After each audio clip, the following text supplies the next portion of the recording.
దయచేసి భూమి ఉన్న వాళ్ళు అమ్మకండి అని చెప్పాను నేను. నా మాట వినకుండా అమ్ముకున్న వాళ్ళు నష్టపోయారు, నాకు సంబంధం లేదు.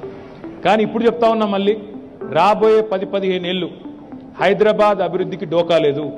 ఆ విషయంలో మీకు అనుమానం వద్దు. ఎంతసేపు కోకాపేట, గచ్చిబౌలి, కొల్లూరు ఈ దాటిపోతలేరు. నా విజ్ఞప్తి ఏమంటే please identify these newer opportunities.